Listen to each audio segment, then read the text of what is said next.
A sense of well-being washes over a young man after a relaxing massage. His peace is interrupted by nearby gossip about Secretary Liu and the photography club president appearing on a school television show.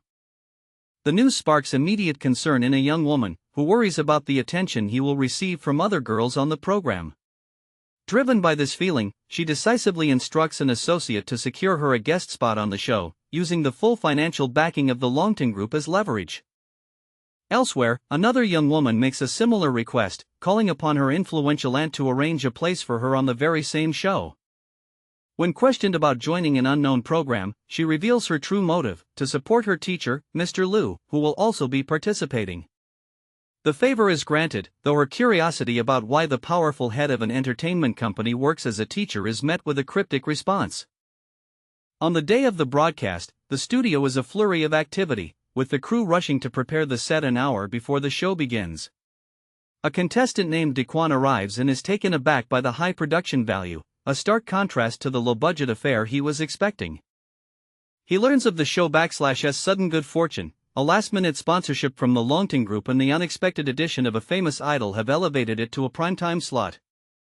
The name of the sponsor strikes a chord with Daquan, as he suddenly connects the Longting Group to a girl he knows named Kier. Just as he makes the connection, Kier herself appears backstage, prompting a surprised Daquan to question her presence.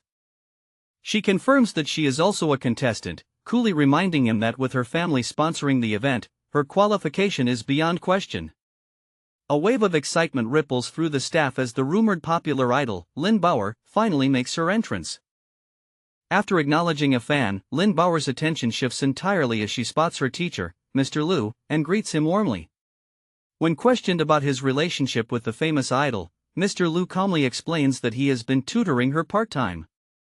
Lin Bauer compliments her teacher and confirms she is the special guest director Wang mentioned, prompting Mr. Liu to ask why she decided to join. She declares her primary reason for being there is to support his debut and cheekily asks if he will vote for her in the competition.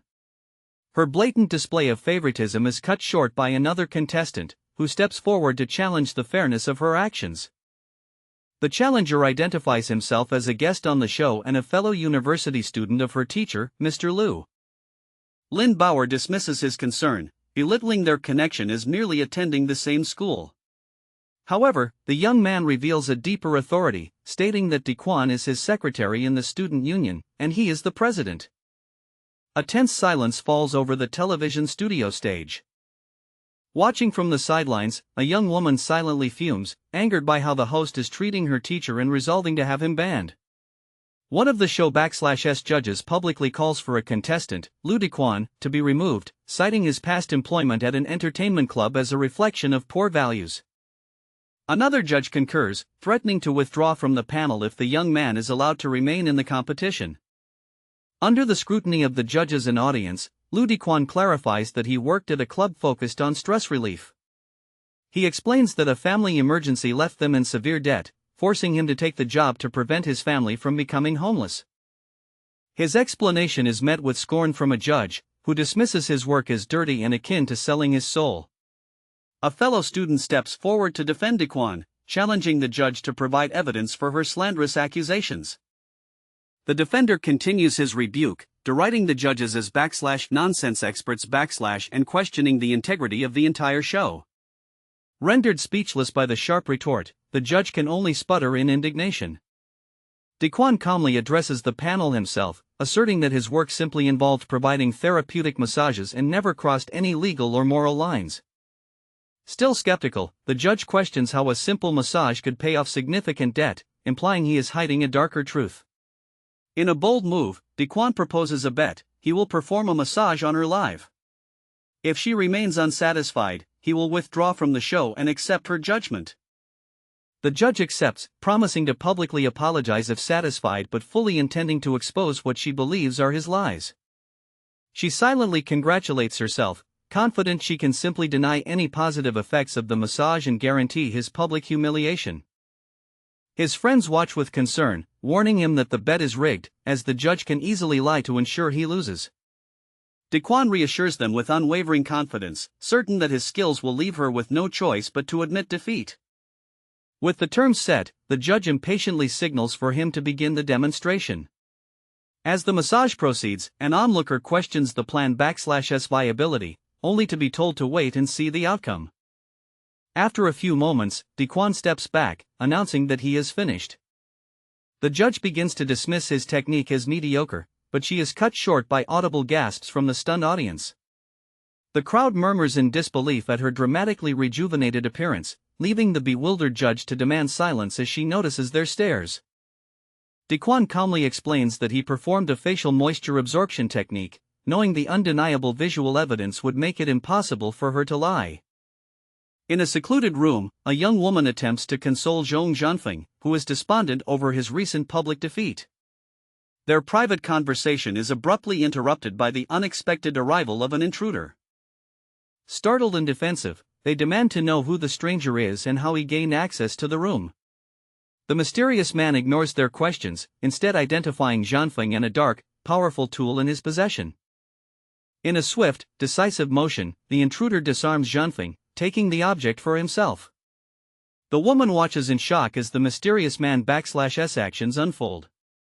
Panicked, Zhanfeng desperately pleads for the return of his necklace, terrified of losing the handsome appearance it grants him.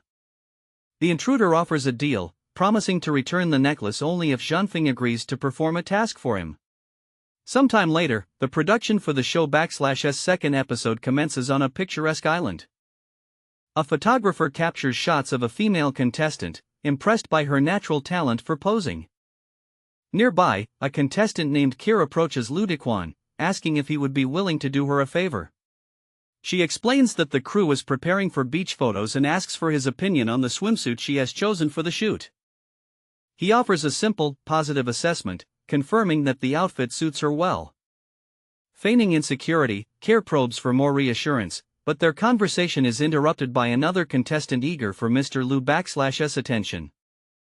Caught between the two, Mr. Lu gives a brief, somewhat flustered agreement. One of the women suddenly complains of a sore neck, pointedly asking Lu Daquan to massage her shoulders as he has done before. Not to be outdone, the other contestant quickly claims her feet are sore from the photoshoot, requesting the same specialized massage he once gave a judge. The escalating rivalry for his attention is cut short when the show/S director summons the three of them. He briefs them on the next challenge, a partnered mountain climb, with 10 guests divided into 5 teams to tackle routes of varying difficulty. After drawing lots, one of the girls confidently remarks that even the most difficult route seems unchallenging. She then asks Mr. Lu which route he drew, and he reveals he also received a highly difficult one. To her delight, she discovers they have been paired together, playfully chiding him for his supposed bad luck. With the teams formed, the director sends the contestants on their way, reminding them that their performance will determine the episode/S winner. On another path, Zhanfeng offers to carry his partner/S heavy bag before issuing a stern warning to stay away from Daquan, hinting at the task he was blackmailed into completing. During a mountain climb, one of the contestants declares her exhaustion and suggests they take a break. Her companion, Mr. Lu, takes a sip from his water bottle, seemingly unfazed by the physical exertion. She remarks on his lack of sweat after an hour of climbing, to which he simply credits his fitness regimen. Proudly, she asserts that her own physical strength is also considerable among her peers. Her confidence wavers as she asks about the possibility of wild beasts, and he calmly notes that snakes are a more likely encounter. She quickly dismisses any concern, appearing untroubled by the thought of snakes on their path. He reassures her, explaining that snakes are easily scared away by noise and demonstrates how to use their alpenstocks for safety. After their brief respite, she admits she is still tired and asks if they can rest for a little longer. Advising against prolonged breaks that can increase fatigue, he instead offers to carry her backpack to lighten her load. Suddenly, a sharp hiss cuts through the air, followed by a cry of pain, signaling a sudden attack. He turns to find his companion has been bitten, instantly recognizing the snake as venomous. Wasting no time, he rushes to her side and immediately attempts to draw the poison from the wound. As she begins to feel the cold effects of the venom, he works to slow its circulation, assuring her they have time to get treatment. Their situation grows dire as countless more snakes emerge from the undergrowth, surrounding them. He observes the unnaturally large gathering, noting that such behavior is highly unusual for snakes on an island.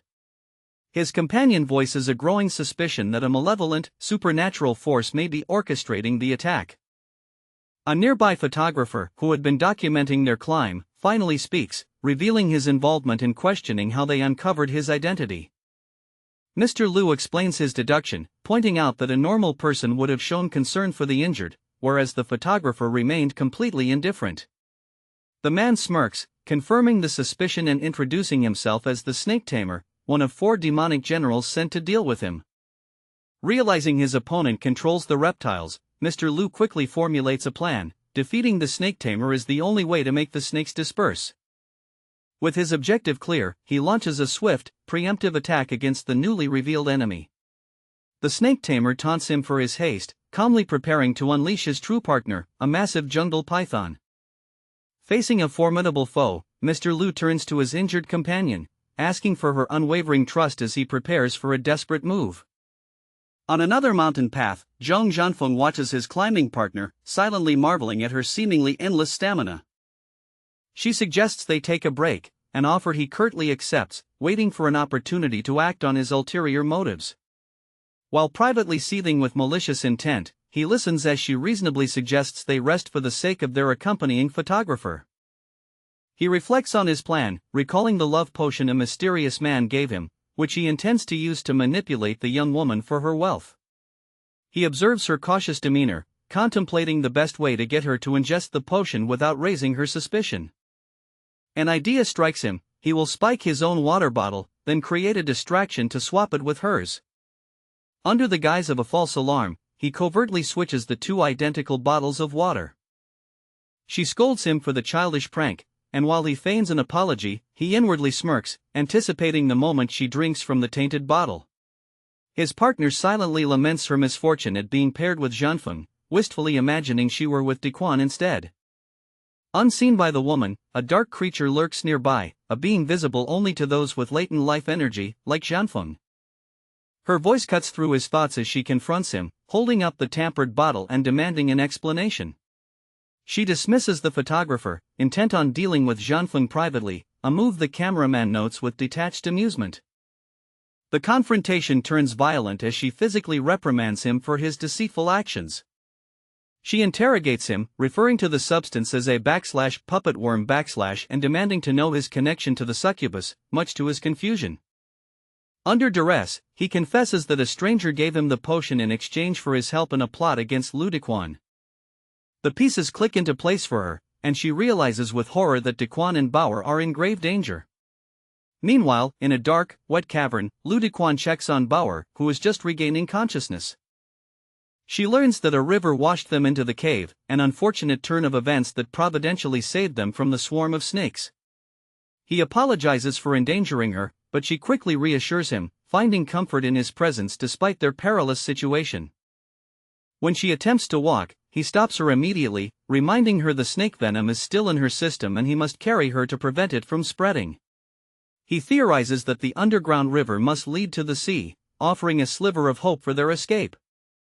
However, their path is soon blocked as the waterway narrows into a passage too small to traverse on foot, forcing them to a halt. The urgency of their situation weighs on him. Bauer/S condition is slowly worsening, and he desperately scans the darkness for another way out.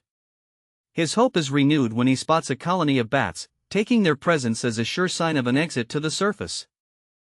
He follows them into a larger chamber filled with numerous openings, but the bats disperse too quickly, leaving him uncertain of which path to take. A new, ominous sound echoes through the cave, which he recognizes as the rising tide, signaling that the cavern is beginning to flood. Trapped in a flooding cave with time running out, the young man reassures his injured companion, promising he will find another way out. Their escape is cut short as the snake tamer appears, taunting them for seeking refuge in a hole, confident that his serpentine minions will find them. He gently lays his companion down in a safer spot, promising to return for her after dealing with the snakes, and she urges him to be careful. The snake tamer advises surrender, revealing his mission is not to kill, but to capture his target and bring him before the king's succubus. The name of the enemy leader triggers a memory of a past battle, where the previous Lord of Flowers was seemingly defeated by the powerful King Succubus. However, he recalls that the Lord of Flowers had also inflicted a grievous, perhaps incurable, wound upon the king, a fact supported by the king /s 2-decade absence. Enraged by the perceived disrespect toward his master, the snake tamer prepares to attack. Undeterred, the young man faces his foe, recognizing the encroaching seawater as a potential advantage in the coming fight.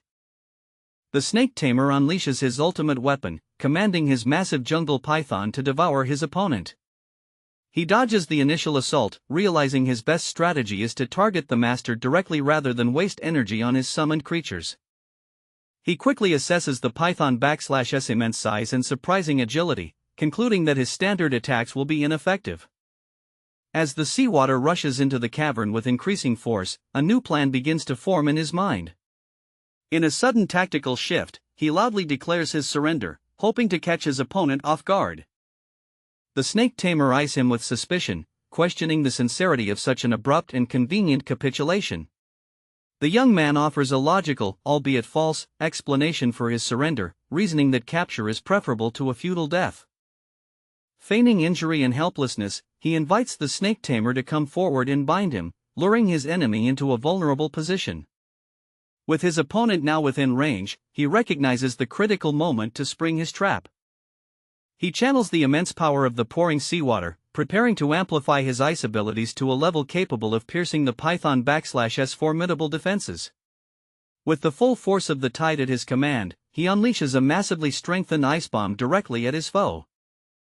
The snake tamer watches in disbelief as the overwhelming attack hurtles toward him, its power far exceeding anything he had anticipated. With his enemy defeated, the young man /s focus shifts entirely to his imperiled companion, confident he can now get her out of the cave. He returns to the spot where he left her, only to find it empty, a rising panic gripping him as he realizes she /s gone. The sound of gurgling water confirms his fear. She was swept away by the rising tide that flooded the cavern. He quickly deduces that the hole where the seawater poured in must be the exit, and the path she was unwillingly taken on. Without hesitation, he plunges into the dark, turbulent water, determined to follow her and bring them both to safety. After a desperate swim through the underwater passage, they finally surface, with the light of the outside world now visible. On the shore, a search party spots him emerging from the water, his unconscious companion in his arms. The onlookers debate calling the police, the gravity of the situation clear as they fear the worst for the network president /s daughter. A crew member reports their discovery over the radio, confirming that the young woman appears to have drowned as her rescuer carries her ashore. On the beach, he desperately tries to revive her, calling out her name as he administers first aid. A member of the crew approaches with a grim prognosis, fearing she has been without oxygen for far too long. He refuses to accept this, vowing that he will not give up on his promise to protect her. Ignoring a subordinate /s doubt, he prepares to use his own life energy, insisting that this power is the only thing that can save her now. Overcome with desperation, he pleads with her to open her eyes, reminding her of the promise he made to return safely. The weight of guilt crashes down upon him as he holds her lifeless form, blaming himself for the suffering she has endured. Amid his despair, a flicker of movement catches his eye, and he looks down to see if she is finally stirring. Her eyes open, but he immediately notices a profound and unsettling change within them. Watching from a distance, another young woman is struck by a wave of conflicting emotions, feeling a deep sorrow despite her relief at his survival. His newly revived companion suddenly lunges at him, her eyes filled with an unfamiliar malice. Before she can strike, another young woman intervenes, knocking her unconscious to prevent the attack. The young man stares in shock at Bauer /s still form, disturbed by her sudden transformation into something resembling a succubus. In the aftermath, Bauer is hospitalized, and her entertainment company announces a month-long hiatus, leaving him unable to investigate her condition until she recovers. The disastrous incident also leads to the cancellation of the television show and a police investigation that uncovers corruption, resulting in Zhong Zhanfeng /s father /s arrest. With these events concluding a tumultuous chapter, he decides to take a leave from school and accept Kir /s offer of an internship. He arrives at the address Kir provided, realizing that the prestigious company she mentioned is, in fact, her own family /s business.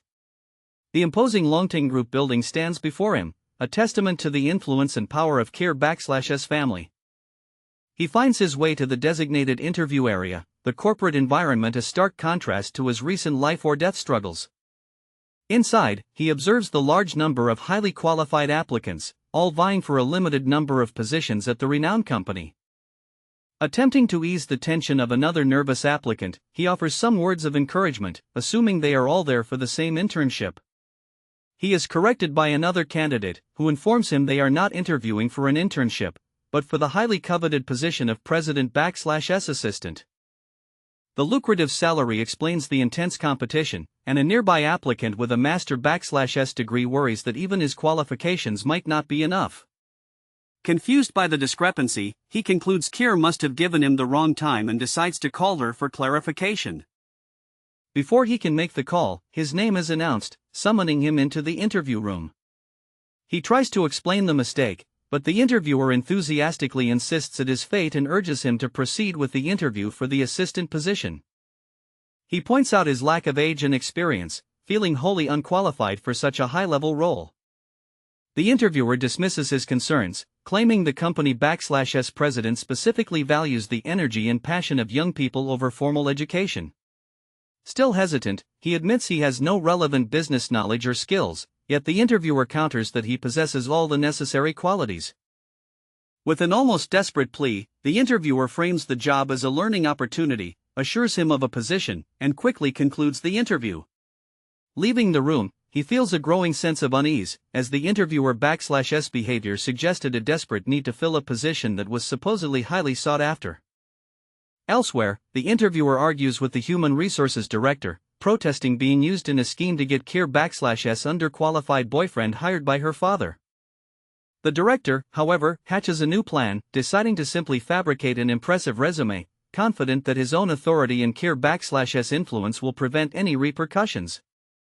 An executive protests being dragged into a scheme to get an underqualified candidate hired, reminding the human resources director of the president/S disdain for deceit.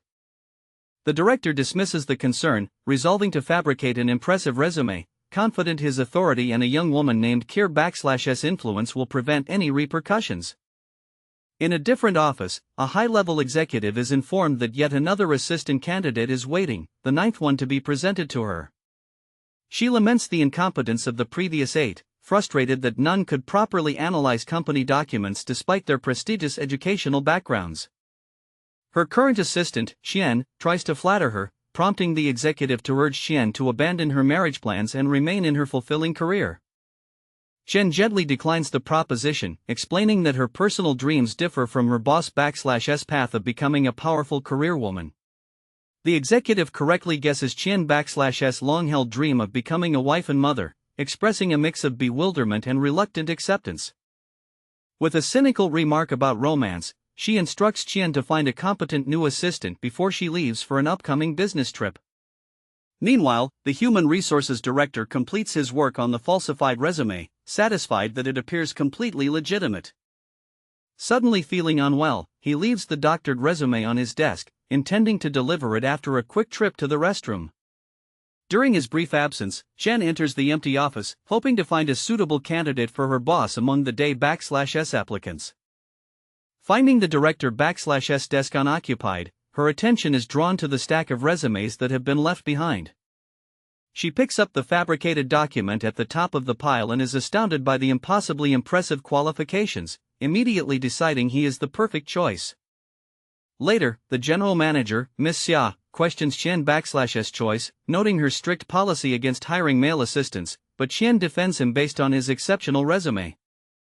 Miss Xia relents, agreeing to test the applicant/S capabilities before making a final decision, and Lu Dequan is called into the office. Upon being introduced to the general manager, Lu Dequan immediately deduces from her name and position that she must be Kier/S elder sister. Miss Xia asserts her authority, clarifying that he is not yet her assistant and must first pass a test to prove his worth. She presents him with a thick document, giving him only half an hour to absorb its contents before she quizzes him on the material. Shen voices her concern that the allotted time is impossibly short for such a large volume of information.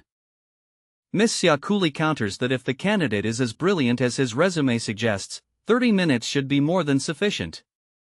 Confused by her reference to an excellent resume, but unwilling to back down from a challenge, Lu Dequan accepts her terms. Inwardly, Miss Xia scoffs, doubting he can complete a task that would challenge even her own formidable skills in the same amount of time. Motivated by his desire not to embarrass Keir, he begins to read, relying on his supernaturally enhanced memory to absorb the information rapidly. He places the document down on the desk, announcing calmly that he is finished. Miss Xia looks at him in disbelief, pointing out that a mere 15 minutes have passed since he began. He confidently claims to have memorized the entire document, and when tested with a random, specific question, he answers instantly and flawlessly. Impressed by his flawless recall, the departing assistant calls him a genius, though the general manager dismisses it as mere rote memorization. To further test his abilities, Miss Xia switches to Japanese and asks if he can conduct a conversation in the language. Recalling the language skills his sister made him learn, he answers fluently, securing his position as her first ever male assistant. With the test concluded, Miss Xia immediately instructs her former assistant to arrange for a car to take them to the airport, leaving him to wonder about the sudden trip. Elsewhere, Keir sees an incoming call from Lu Dequan, a smile gracing her lips. She assumes he is calling to share the good news of his successful interview, eagerly anticipating the conversation. Answering the phone, she preemptively congratulates him on securing the job.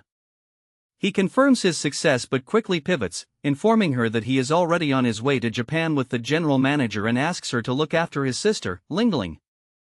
Keir agrees to take care of Lingling, then makes a cryptic request for him to watch over the general manager for her.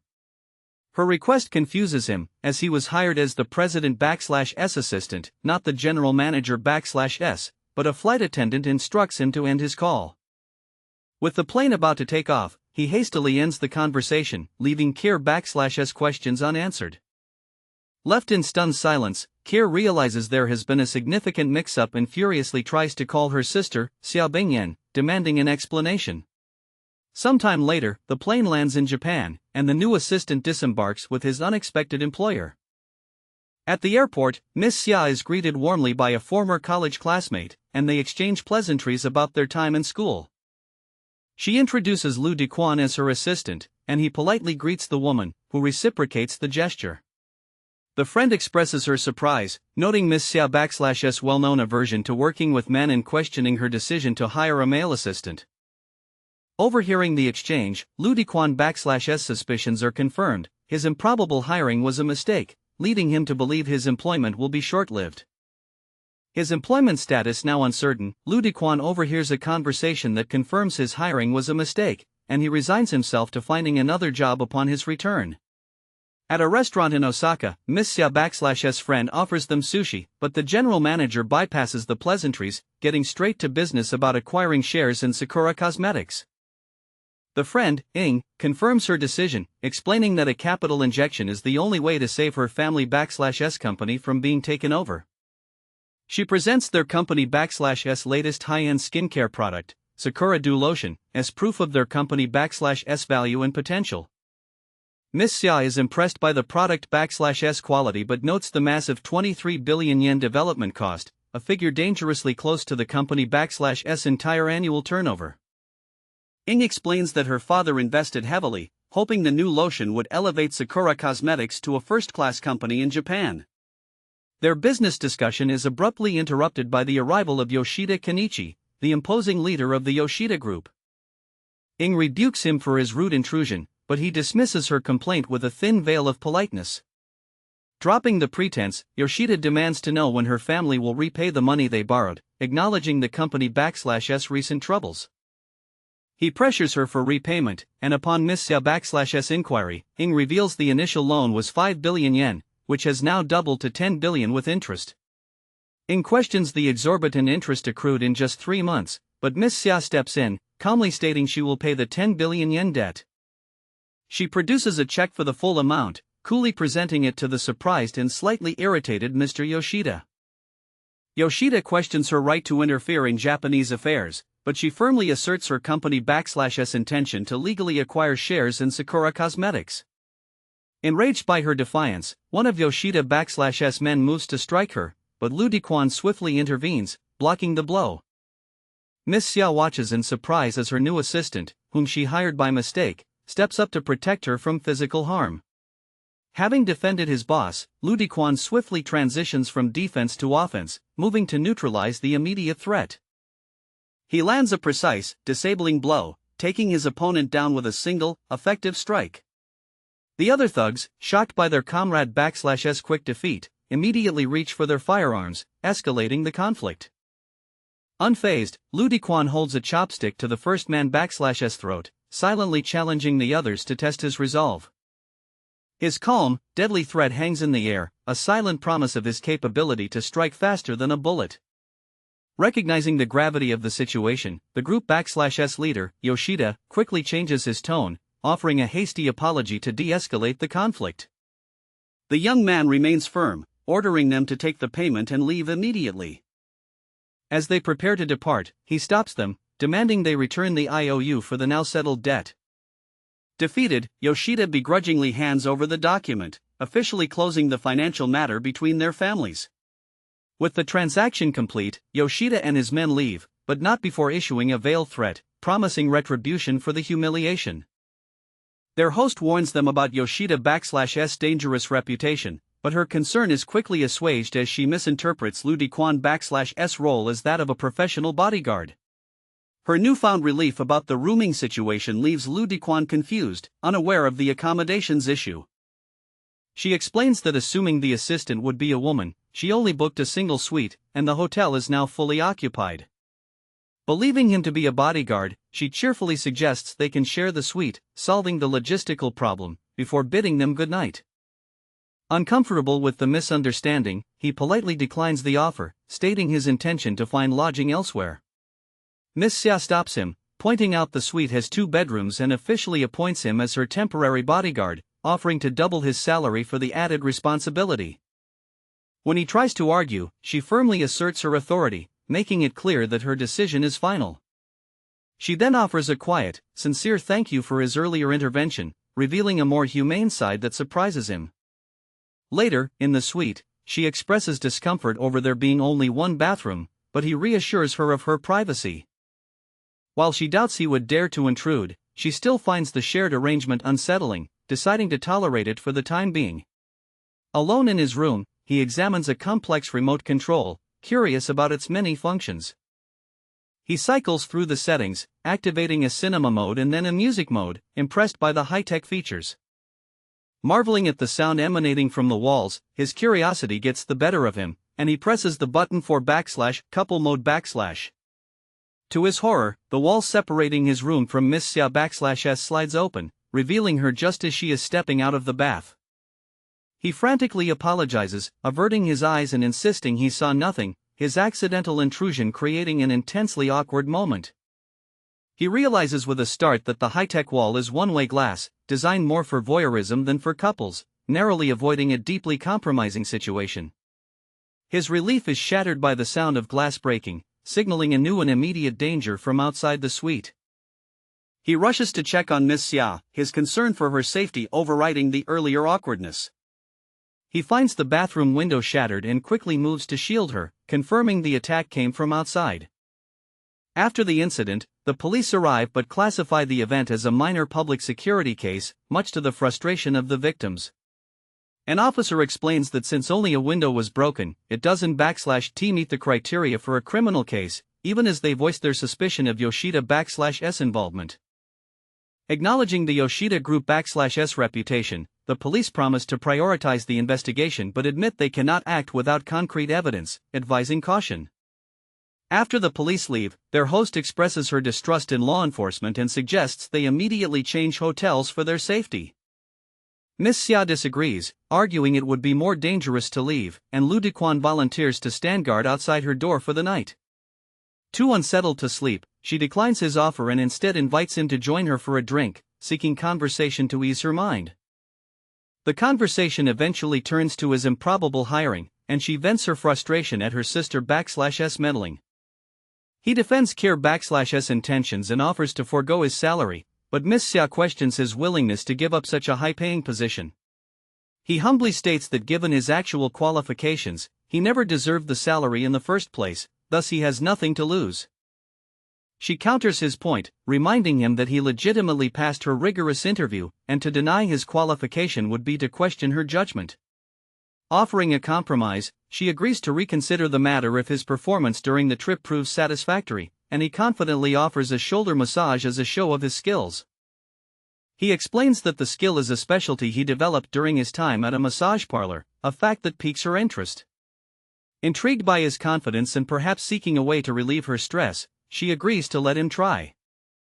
Curious and tense, Miss Xia allows him to begin the massage, deciding to test his proclaimed expertise.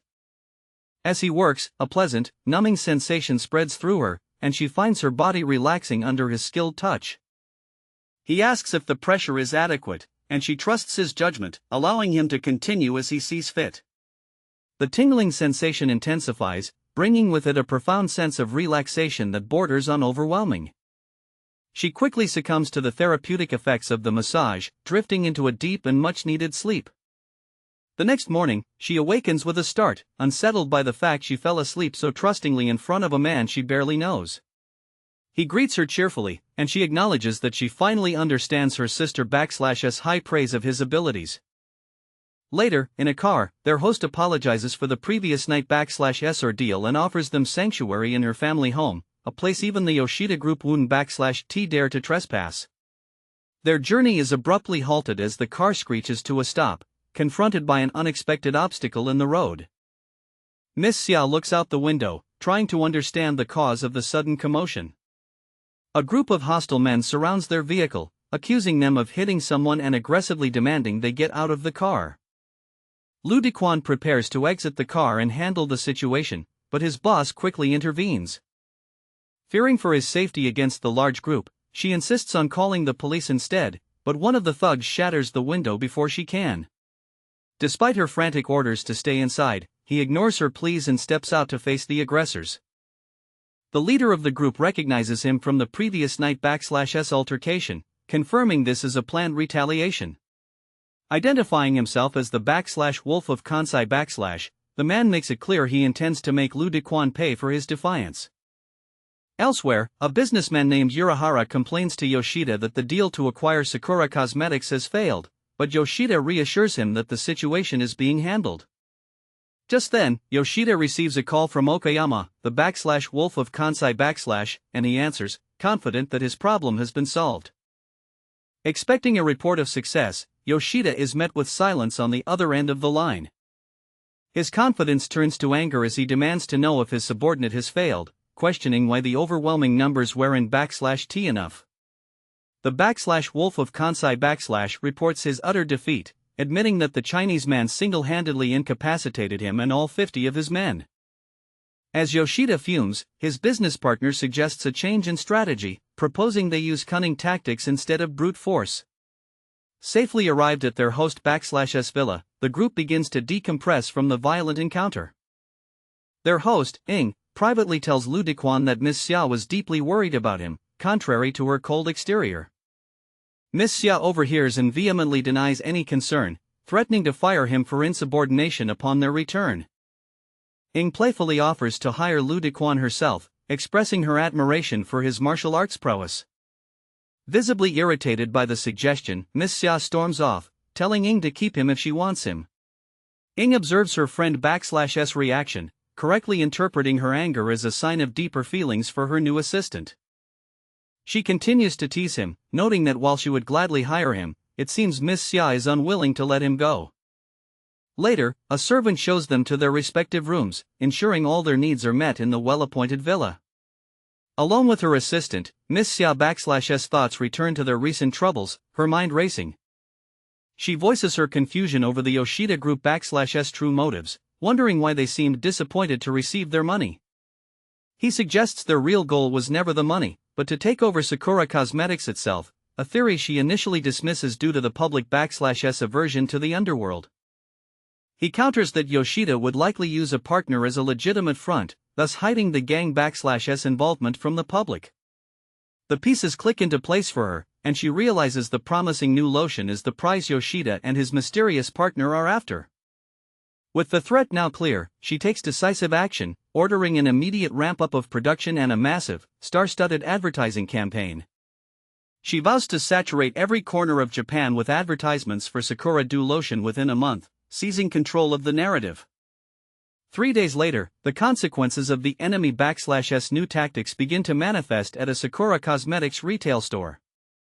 An employee greets a customer, unaware of the public relations disaster that is about to unfold. Suddenly, a woman storms into the store, her face covered in a rash, loudly accusing their products of ruining her skin. Outside the store, another potential customer is stopped by her friend, who questions her decision to shop there. The friend warns her about online news, spreading a malicious rumor that the new Chinese owners are using inferior materials that cause allergic reactions. The malicious rumor spreads quickly, turning a once loyal customer away in fear and damaging the brand/S reputation. Back at the villa, the team deals with the fallout from the public relations crisis. They learn that due to the negative press, their celebrity endorser has backed out, and they are advised to find a replacement, sparking frustration over the baseless accusations. Miss Xia points out the futility of legal action, explaining that their opponent has cleverly manipulated the situation to make them appear guilty regardless of their response. The name of a rival company, Jime Trade, flashes across a screen, revealing the identity of their true adversary. Ing recognizes the rival/S product and its president, a man who once tried to buy their company, confirming he is Yoshida/S partner in this corporate sabotage. They realize the enemy/S strategy is to discredit them and launch a similar product first, ensuring that when Sakura Dew lotion is released, it will be seen as a mere copycat. Faced with this seemingly inescapable trap, Ing considers abandoning their flagship product, seeing no clear path forward. A heavy silence falls over the room as the weight of their predicament sinks in, their options dwindling by the minute. Suddenly, Lu Dequan speaks up, his voice cutting through the despair as he confidently announces that he has a solution. Meanwhile, the rival president and Yoshida celebrate their success, gloating over how easily they cornered Sakura Cosmetics. The rival president expresses his surprise that his former friend could develop such an effective product.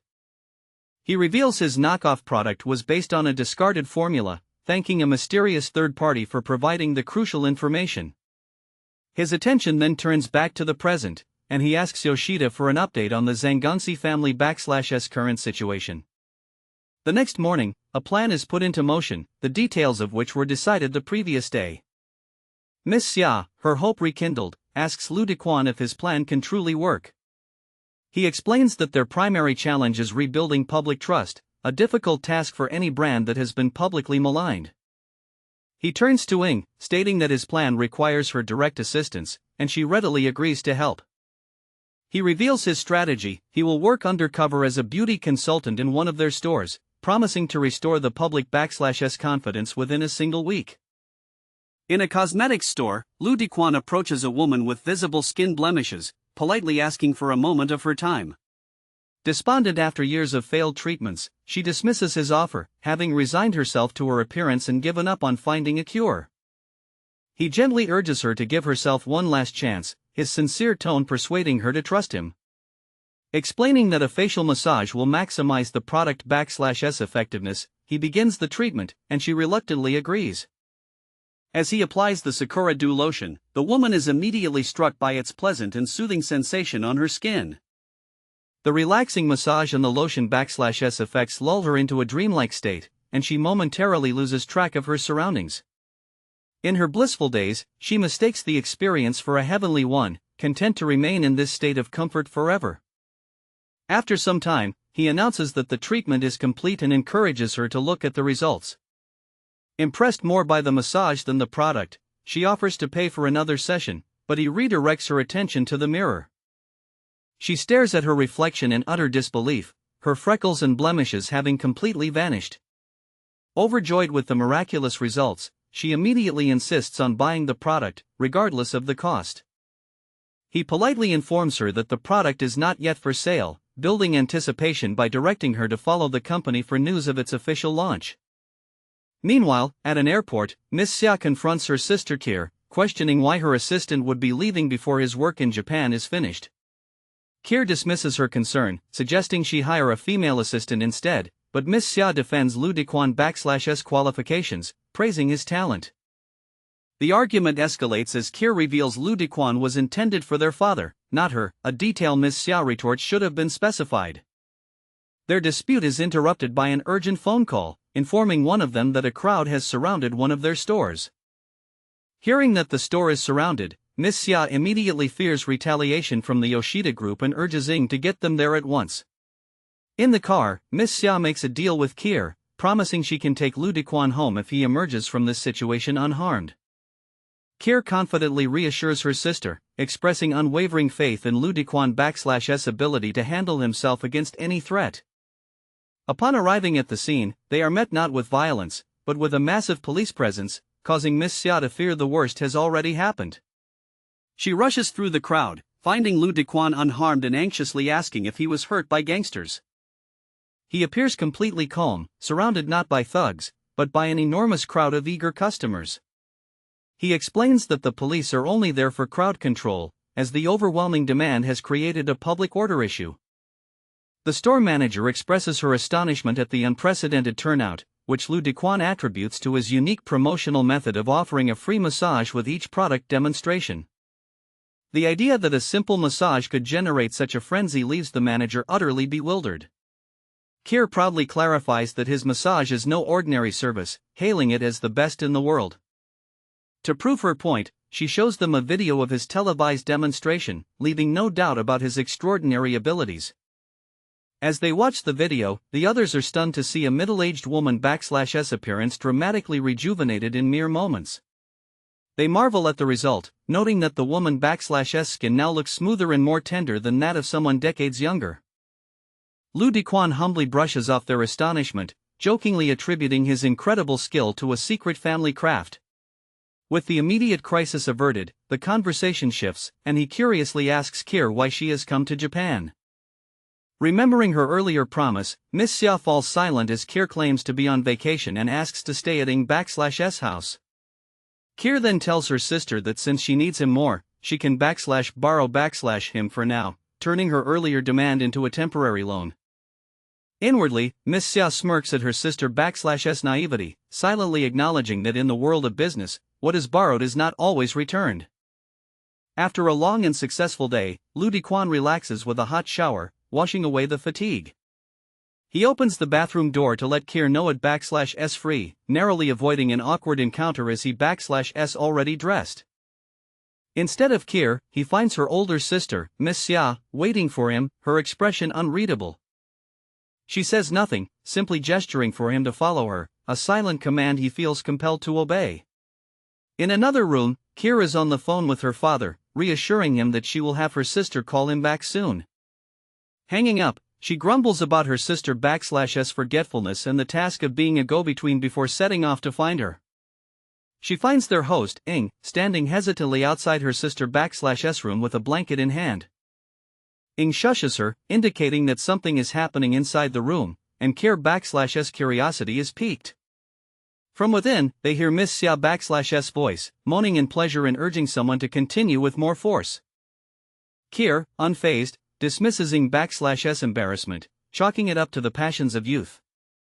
Suddenly, the door opens, and an flustered Lu Dequan tries to leave, only to be stopped by the two women. Ms. Xia emerges behind him, questioning his shame and insisting there's nothing wrong with a massage. He quietly admonishes her for making noises that could be easily misunderstood by others. She admits she couldn't help herself, as the sensation was just too comfortable to endure in silence. Kier enthusiastically confirms the quality of his massage and encourages a curious Ing to try it for herself. Observing their friend, Kier notes how exhausted Ing has been lately and decides a massage is exactly what she needs. As the massage begins, Ing feels a comforting warmth envelop her, likening it to the steam of a sauna. Ms. Xia, observing from the side, chides them for their lack of elegance, telling them to stop. Her sister, Kier, confidently challenges her, claiming no woman can maintain her composure under Lu Dequan/'s touch. Eager to prove her point, Kier playfully suggests they test this theory on her stoic older sister. As Lu Dequan approaches a visibly apprehensive Ms. Xia, he gently reassures her that he will be more delicate this time. Despite her threats to deduct his salary, she soon lets out an involuntary moan, much to the amusement of her sister and friend. The next morning at breakfast, Kir looks around for her older sister, noticing her absence. Their host, Ing, offers to go upstairs and invite Miss Xia down to join them. Ing notes that it's unusual for her to sleep in, but Kir suspects it's due to lingering embarrassment from the previous night. Lu Dequan enters her room to find her sitting up in bed, her expression stern. He immediately senses her cold demeanor and assumes she is angry with him for his actions the night before. She confronts him directly, questioning why he continued the massage after she told him to stop and accusing him of insubordination. He quickly explains his true intentions, revealing that he only wanted to give her a full-body massage to help her relax after seeing how hard she been working. He admits he seized the opportunity when it presented itself, insisting his decision had nothing to do with Kir/S goading. Her anger seems to soften slightly at his explanation, but her focus shifts as she pointedly asks if he used to massage her sister often. Her question hangs in the air, a blend of accusation and curiosity as she presses him about the frequency of his massages for her younger sister. He answers honestly, confirming that he gave Kir a massage daily while they were in school, an admission that seems to displease her. A tense silence follows his confession, her sharp glare revealing a complex, unspoken emotion. Later, at the breakfast table, Kir notices him rubbing his arm and asks if he slept poorly. He quickly dismisses her concern, hiding the fact that Miss Xia bit him in a fit of pique after his admission.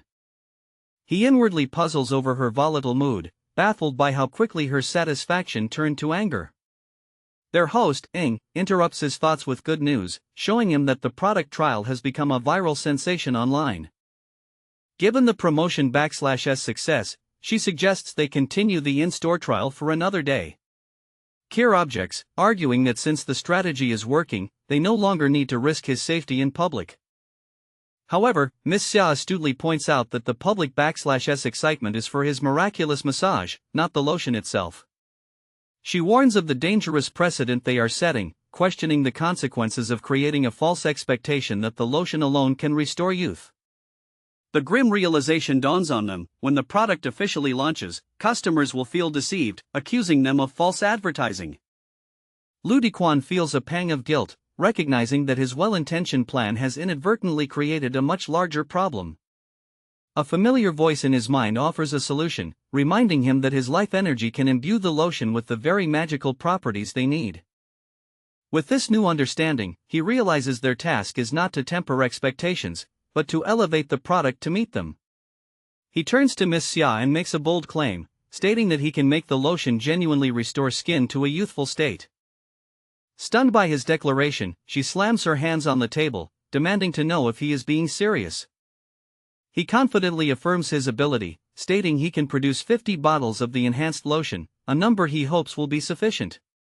The sheer quantity he proposes leaves his companions speechless, unable to comprehend the scale of his claim. Misinterpreting their silence as disappointment, he mentally prepares himself for the significant personal cost required to create such a large batch. Seizing the incredible opportunity, Miss Xia instructs Ing to contact the media for a press conference, her ambition reignited by this miraculous turn of events. At a major press conference, the launch of the highly anticipated Sakura Dew lotion begins. Miss Xia takes the stage, boldly declaring the new /supreme version of the lotion to be the single best cosmetic product in the world. A skeptical reporter, Nakayama, challenges her claim, voicing his suspicion that the viral videos demonstrating the product /S effects are fake. Quoting a famous proverb, she counters his doubt with a direct challenge, inviting him to test the product on himself. As he hesitates, questioning if a men/S product is suitable, she confidently assures him that it is designed for both men and women. Intrigued and now committed, the reporter applies a small amount of the lotion to his face in front of the assembled media. After just a few minutes, the effects of the lotion become visible, and the crowd watches in anticipation. The reporter stares at his reflection, utterly astonished as his skin appears years younger, his dark circles and blemishes completely gone. Convinced of its magical properties, he asks for the price, and the room falls silent as Miss Xia announces the staggering figure of 1 billion yen per box. She justifies the exorbitant price by explaining that the main ingredient is an extremely rare plant essence, limiting production to a mere 50 boxes per year. She then announces a more affordable general version for the mass market, assuring the public of its own incredible, best-in-class effects. Elsewhere, a furious Yoshida berates his subordinate for failing to inform him about the Supreme version /S existence. Shifting focus, Yoshida declares that their new priority is to acquire the formula, turning to the mysterious Mr. Shangjing for assistance. Back at Ing/S house, the team is inundated with calls, the press conference having created a massive surge in demand. Ing informs Miss Xia that all 50 boxes of the Supreme version have already been pre-ordered and sold out. She mentions an offer from a prominent businessman, Mr. Takahashi, which she declined, prompting Kir to question her decision. Miss Xia explains that the Takahashi family /S influence has waned, making them a less valuable business connection. She reveals her strategy, to strategically sell the limited product to individuals who can best aid the company /S future growth and development. When questioned about the high price, she coolly reveals that an online auction for the single bottle used at the launch has already reached 2 billion yen. Miss Xia explains her strategic decision to decline a sale, noting that the buyer /S family influence is no longer what it once was. She outlines her plan to leverage the exclusive product to build relationships with influential figures, then reveals an online auction for a used bottle has already hit 2 billion yen, validating her high-stakes strategy. The astronomical price for a single used bottle leaves her companions in stunned silence, unable to comprehend the massive demand they /VE created. The success continues to snowball as Ing reports that the top 10 shopping malls in Japan are now vying to host their stores. Overwhelmed by the flood of opportunities, Miss Xia calculates they could potentially open 1,000 stores and achieve a turnover of 500 billion yen within the year. Just as they process this incredible projection, they receive even more shocking news: the Emperor of Japan himself wishes to purchase a box. Realizing she has underestimated their potential, Miss Xia revises her forecast upwards, now confident they can surpass 600 billion yen. Amidst the celebration, a voice in Lu Dequan /S head laments that his significant personal sacrifice has gone unrecognized and unrewarded. He dismisses the thought, internally insisting that the loss of some blood was a minor sacrifice and that money was never his motivation. The voice persists, questioning how he will replenish his precious life energy without his usual methods of recovery. He grows defensive, rejecting the implication that he is some kind of predator who uses women to restore his health. The voice cheekily suggests that if he were less decent its own job would be much easier. His internal debate is interrupted by a knock at the door, and Ing/S voice asks if she may come in. He grants her permission, and she enters his room, her expression serious and determined. She finds him in the middle of a stretch, and he quickly assures her that she is not interrupting anything. Before he can finish his sentence, she suddenly drops to her knees, bowing deeply before him. She expresses her family /S profound gratitude, acknowledging that the company /S newfound glory is entirely due to his secret recipe. He quickly tries to deflect her praise, insisting he was only doing his duty as an assistant, and then notices she has a request. Overwhelmed by her show of deference, he agrees to do whatever she asks, just to get her to stand up. Kneeling before him, Ing expresses her family /S profound gratitude, crediting him entirely for their company /S recent success. He attempts to downplay his contribution, insisting he was merely doing his job, but she reveals she has a request to make. Eager to end the uncomfortable display of deference, he agrees to her request before even hearing what it is. Now standing, she looks at him with pleading eyes, preparing to ask him for an extraordinary favor. She takes his hands and, her voice filled with desperation, asks if he can save her ailing father. Taken aback by the gravity of her request, he asks her to explain the situation in more detail. She reveals her father suffered a stroke a month ago and the doctors now fear he may never wake up. It pains her that her father /S lifelong dream for the company is coming true while he remains unaware, but Lu Dequan reminds her that he is not a doctor. She dismisses this, listing his incredible abilities and comparing him to an omnipotent, wish-granting character. With unwavering faith, she presses him again, certain that a man of his talents must have a way to help her father. He silently considers the possibility, wondering if stimulating the man with his life energy could have any effect on his comatose state. He agrees to try but makes no promises, a decision that earns a cynical remark from the voice in his head. In return for his help, Ing presents him with the first of two gifts, a gesture of her immense gratitude. He opens the folder to find a share transfer agreement, offering him 30% of Sakura Cosmetics, a massive portion of the now booming company. He immediately tries to refuse the extravagant gift, but she insists, arguing that he is the sole reason for the company/'s current valuation. She declares she will remain kneeling until he accepts, a move that impresses even his inner critic with its shrewdness. Cornered by her determination, he reluctantly accepts the shares, urging her to stand. She then announces there is a second gift, leaving him to wonder what could possibly top such a valuable offering. With a blush, she offers him the only other thing of value she has left to give, herself. The sheer scale of her gesture of gratitude leaves him momentarily speechless, a testament to the cultural differences he is still navigating. In a bold gesture of gratitude, Ing offers herself to Lu Dequan, prepared to give him anything he desires. He gently but firmly rejects her advance, dismissing the inner voice that encourages him to accept. Misinterpreting his refusal, she asks if she is not beautiful enough, a notion he quickly and sincerely denies. He explains that such intimacy should stem from mutual affection, not as a transaction for a favor between friends. His honorable refusal only deepens her affection, and she becomes more insistent, urging him to create an unforgettable memory with her. As she moves to undress him, he struggles to maintain his composure and calm her down, the situation rapidly escalating. A knock at the door interrupts the tense moment, and Miss Xiao/'s voice calls out, announcing she needs to speak with him. Seeing a chance to escape, he tells her to wait, but she declares she is coming in immediately, creating a new sense of panic. Desperate to avoid a disastrous misunderstanding, he quickly shoves a protesting Ing under the bed just as the door opens. Miss Xia enters to find him looking flustered, and he awkwardly explains that he was just tidying up his slightly messy room. She steps closer and points out his disheveled collar, reminding him of the importance of maintaining a professional appearance. Changing the subject, she commends him for his recent good work and the resulting success of Sakura Cosmetics. While he tries to credit her leadership, she rightly attributes the company/'s turnaround to his secret recipe and its magical effects. As a reward for his invaluable contribution, she presents him with a share transfer agreement, a gesture he finds alarmingly familiar. He attempts to decline, stating that his high salary is more than sufficient compensation for his work. She insists he sign, revealing the agreement will give him another 20% of the company's shares, making him one of the wealthiest people in the world within years. Overwhelmed by the prospect of such immense wealth and the 50% ownership it would give him, he again tries to refuse. She questions his refusal, framing the money as a necessity for a future marriage and family.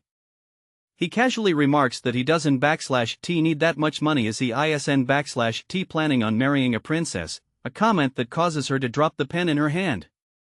The pen clatters to the floor, rolling directly under the bed where Ing is still hiding. A wave of dread washes over him as he realizes the precariousness of his situation, his carefully constructed facade about to crumble. As Miss Xia moves to retrieve the fallen pen, Lu Dequan quickly intervenes, offering to get it himself to spare her the impropriety of bending over in a short skirt. When she presses him again to sign the agreement, he feigns a sudden need for the restroom, but then quickly changes his mind and agrees to sign. With the business concluded, he breathes a silent sigh of relief, the document now signed and the immediate crisis averted. He suggests it/s time for bed, but she stops him, instructing him to lock the door for a private conversation. Her unusual request sends his mind racing, and he nervously wonders if she intends to proposition him as Ing had done earlier. As she impatiently beckons him closer, he preemptively declines any further reward, insisting the shares were more than enough. She clarifies her intentions with a hint of amusement, revealing she simply wants another one of his relaxing massages to alleviate her exhaustion. Relieved but still flustered, he quickly agrees, suggesting they move to her room for the massage. She refuses, explaining that with Kier and Ing in the adjacent rooms, she/s afraid her involuntary sounds of pleasure will be overheard. He gently points out the flaw in her logic, reminding her that sound will travel regardless of which room they are in. Putting the awkwardness aside, he begins the treatment, focusing on the meridians in her shoulders to start. She admits she/s become addicted to his massage and worries about what she/ll do without it, and he sincerely promises his services are always available to her. She raises a hypothetical, questioning what would happen if a future girlfriend forbade him from massaging other women, a scenario he admits he hadn't considered. He explains that while his sister/S approval would be ideal, the most important factor in any relationship is a mutual connection. Her line of questioning becomes more personal as she asks what kind of girl he is attracted to, specifically probing his feelings about older women. Encouraged by his open-minded response, she sees an opportunity and boldly asks if he will give her a full-body massage. Miss Xiao/S' unexpected request for a full-body massage catches him completely off guard, the intimacy of the suggestion momentarily stunning him. Sensing his hesitation, she presses him, a hint of challenge in her voice as she questions his willingness. He quickly recovers, agreeing to her request but suggesting she change into a proper massage outfit to ensure the best results. She counters his suggestion, proposing she wear his pajamas instead, a logical yet increasingly intimate alternative he finds himself unable to refuse. Hidden beneath the bed, Ing struggles to maintain her composure, agonizing over Miss Xiao/S' inopportune timing and her own precarious situation. After a few moments, he tells Miss Xiao that she can turn around, signaling that he is ready for her to change. She emerges wearing his oversized pajamas and lies down on the bed, ready for the massage to begin. He is taken aback when she lies on her back, questioning if she wants him to start the massage from the front. She claims to be uncomfortable on her stomach and insists he proceed, leaving him with no choice but to comply with her unusual request. Just as he is about to begin, the room is plunged into darkness as a sudden power outage cuts the lights. She dismisses the need for candles, suggesting the darkness is an opportunity for him to use his best techniques without inhibition. A silent thought crosses his mind, though she cannot see him, his enhanced vision allows him to see her perfectly. Growing increasingly uncomfortable with the situation, he gently warns her of the potential danger, reminding her that he is still a man. Her response is not one of fear, but of an unspoken challenge, a silent question hanging in the dark room. Suddenly, the sound of the door opening breaks the tension, and he wonders if it could be Kier. He quickly dismisses the thought, knowing her sister would have knocked first before entering. The door slams shut, and the silhouette of an unknown intruder stands against the faint light from the hallway. Miss Xia instinctively quiets him, her hand covering his mouth as they both sense the presence of a new, immediate threat. The bedroom door bursts open, revealing several armed intruders, confirming the presence of a deadly threat. Reacting instantly, Lu Diquan instructs the women to hide under the bed and not come out until he has dealt with the attackers. Miss Xiao watches in frustration as he prepares to face the armed men alone, his defiance of her orders infuriating her even as she fears for his life. Her train of thought is broken as she processes his words, and a dawning realization spreads across her face as Ing emerges from under the bed. She stares at Ing in disbelief, the awkward silence broken only when Ing suggests they were both there for the same reason. Outside the bedroom, the intruders open fire, riddling the hallway with bullets as they hunt for their target. Spotting Lu Diquan taking cover, their leader taunts him, eager to exact his revenge for their previous encounter. With deadly precision, Lu Diquan incapacitates two of the gunmen, his movements too fast for them to react. As the remaining intruder attempts to flee, Lu Diquan cuts off his escape, cornering him in the darkened hallway. He disarms the man with a single, swift motion, bringing the immediate conflict to an end. As Kier arrives on the scene, she recognizes the captured man as the family/S steward, realizing the betrayal came from within. Under interrogation, the steward confesses he was working for Yoshida, who tasked him with kidnapping Miss Sengunsi to obtain the secret formula. He claims he was forced into the betrayal due to a gambling debt owed to the Yoshida group. When Kier demands to know where her sister and Ing have been taken, the steward insists they never had a chance to capture them. The sisters search the room but find it empty, leaving them to wonder where their companions could have gone. Lu Diquan confirms the steward is telling the truth, deepening the mystery of their disappearance.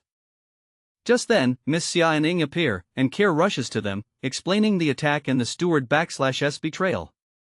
Miss Xia calmly claims they were just chatting in the garden, an explanation that immediately raises her sister/S suspicions. Kier inwardly questions the excuse, knowing her workaholic sister would never idly chat in the garden in the middle of the night. Her suspicion grows as she notices that both women/s clothes are noticeably disheveled, hinting at a more complex truth. Facing the family/s judgment, the traitorous steward is reminded that in a samurai household, betrayal is punished severely. In a desperate bid for his life, the steward reveals a crucial piece of information: her father/s stroke was not natural, but deliberately induced. He names the culprit, Urahara Tadao, president of the rival Jime Trade Company. The steward confesses that Urahara exploited her father/s high blood pressure, secretly poisoning his tea to trigger the stroke, before he is finally cast out. With the truth revealed, the women resolve to seek revenge against Urahara Tadao for his treachery. Lu Dequan and Kier stand in solidarity with Ing, vowing to help her bring her family/s enemy to justice. Meanwhile, Yoshida receives a panicked call from his hired mercenary, who reports their complete failure against their unexpectedly formidable target. Assuming betrayal, Yoshida executes the mercenary on the spot, silencing him before he can become a liability. Warned by his associate to lay low, Yoshida agrees to leave Osaka but vows to destroy the Zenganshi family upon his return. His escape is cut short as he is ambushed in a parking garage by a group of armed men, who demand to know his gang affiliation. The men identify themselves as members of the powerful Yamaguchi group, making it clear his local influence means nothing to them. They reveal they are acting on behalf of a client who paid them with 3 bottles of the priceless Sakura Dew lotion, before carrying out their deadly contract. In another part of the city, Lu Dequan infiltrates the Jime Trade Company/s factory, ready to enact his part of their revenge. He explains that while Miss Xia handles Yoshida, he will personally deal with Urahara, the architect of their troubles. Inside, he finds the warehouse where the counterfeit Sakura products are stored, and prepares to sabotage their entire operation. He uses his unique abilities to alter the chemical structure of the cosmetics, ensuring they will cause adverse side effects and ruin Urahara/s reputation. The next morning, Urahara receives an urgent call, his subordinate panicking about a sudden turn of events. While he dismisses the news as a minor setback, his subordinate reveals their entire stock has inexplicably gone bad just as reporters arrive on site. The fallout is swift and devastating, as news breaks of the company/s use of inferior materials, leading to a massive public scandal and impending prosecution. With their enemies dealt with, Ing stands by her father/s hospital bed, informing him of their victory and introducing the man who will now attempt to heal him. Lu Dequan prepares to begin the treatment, his expression focused and determined as he steps toward the comatose man. He channels his life energy, hoping it can repair the damaged brain tissue and bring the man back from the brink of oblivion. Ing watches with bated breath, her heart filled with a desperate hope that this final, miraculous intervention will bring her father back to her. Focusing his life energy, he directs it into the comatose man, hoping the potent force can mend the damaged tissues within his brain. As he works, the man/s fingers twitch, a subtle but definite sign that the treatment is having an effect. Sometime later, at the airport, the group prepares to depart, their mission in Japan successfully concluded. They bid farewell to Ing, who assures them her father is recovering well and promises to visit them in China soon. Ing then turns to Lu Dequan, vowing to manage Sakura Cosmetics on his behalf and elevate it to the best in the world. Confused, Kier questions Ing/s statement, only to learn that Lu Dequan now owns half of the company, making both her and Ing his employees. Miss Xia confirms it, adding that he is not yet aware of his newfound wealth, before Ing cheekily reminds him of her/other gift/. As he becomes flustered, an airport official stops him, mistaking his flushed appearance for a fever. Ing watches him go, a playful smile on her face as she silently vows to find a way to deliver her second, more personal, gift. Back in their home country, Lu Dequan/s sister, Lingling, is in high spirits, telling her friends she is going to the airport to pick up her returning brother. Her friends note her excitement, observing the deep affection she clearly holds for her older brother. She stops at a familiar shop to buy some pork buns, remembering that they are her brother/s favorite treat. Her friends admire her thoughtfulness before saying their goodbyes, leaving her to her happy reunion. Unseen, a figure watches her from a nearby car, noting the girl/s charm and apparent innocence. The observer correctly deduces that this must be Lu Dequan/s beloved sister, a realization that brings a sinister smile to her face. Lingling is approached by a young man who introduces himself as a fellow student and former castmate of her brother, feigning a friendly connection. He asks about her brother/'s whereabouts, and she explains that she is on her way to the airport to pick him up from his trip to Japan. Claiming a convenient coincidence, the man, Jong Junfeng, offers her a ride to the airport, an offer she naively accepts. At the airport, Lu Dequan is met by an associate of the Xia family, extending an invitation on their behalf. Kira explains that their father, impressed by his performance in Japan, wishes to meet him personally at their home. Though honored, he politely declines the invitation, explaining that he has already promised to spend the day with his sister. Miss Xia graciously accepts his reason, understanding his desire to reunite with family and suggesting they reschedule for another time. With his obligations settled, he calls his sister to let her know he has landed, expecting to hear she is waiting for him. To his shock, Zhong Zhanfeng answers the phone, coldly informing him that his sister will not be able to pick him up. A wave of fury and dread washes over him as he demands to know what Zhanfeng has done to his sister. Zhanfeng taunts him, revealing that Lingling is with him, unconscious but currently unharmed. He continues his psychological torment, implying that her safety is entirely dependent on Lu Dequan/'s compliance. Lu Dequan tries to redirect Zhanfeng/'s desire for revenge, but his pleas are met with a location and a 30-minute ultimatum. He issues a deadly warning, vowing to kill Zhanfeng if he lays a hand on Lingling, but his threat is met with silence. The line goes dead, leaving him to race against time, his sister/'s life hanging in the balance. At the abandoned warehouse, Zhanfeng prepares his twisted revenge, holding a vial of the true love potion he acquired earlier. His plan is to drug Lingling, turning her into a mindless puppet under his complete control.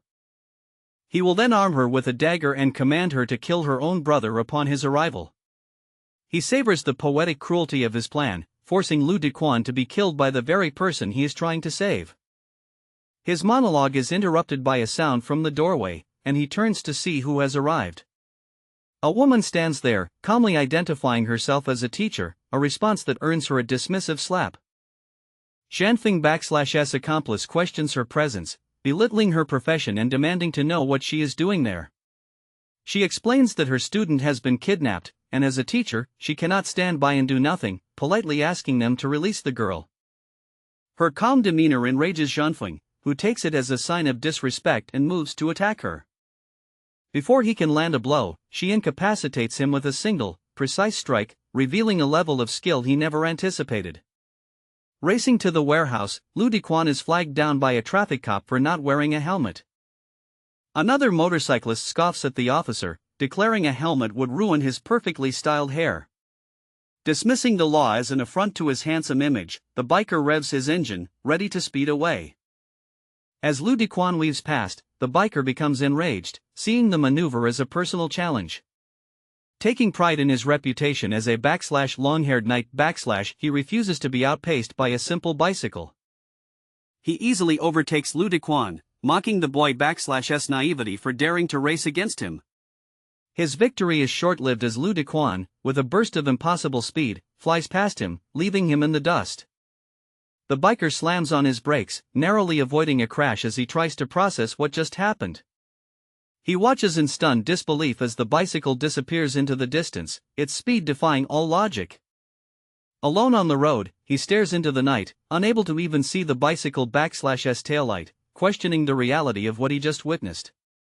Lu Dequan arrives at the warehouse just as his 30-minute deadline is about to expire. He bursts in and finds his sister, unconscious but seemingly safe, his immediate concern now focused on her well-being. His relief turns to murderous rage as he turns his attention to her kidnapper, his voice laced with deadly intent. A calm voice assures him that Lingling is only sleeping, and he turns to see the mysterious teacher, Ms. Wang, standing over Zhanfeng/'s defeated form. She coolly informs him that she has already dealt with the /trash/ saving him the trouble. He observes that she is no ordinary person, a sentiment she returns, as a voice in his head warns him of her succubus-like aura. She tells him not to be nervous, claiming she means him no harm, but his inner voice cautions him against trusting a natural enemy. She clarifies her identity, revealing she is not a succubus, but a /succubus slave / and that her true enemy is the succubus clan itself. The inner voice explains the term, detailing how mortals who drink the blood of a succubus gain some of their characteristics and skills. The explanation triggers a memory, and he asks if Bauer, who exhibited bloodthirsty traits on the island, is the same. Ms. Wang confirms his suspicion, describing Bauer as one of the most powerful succubus slaves, though she is unaware of her own nature.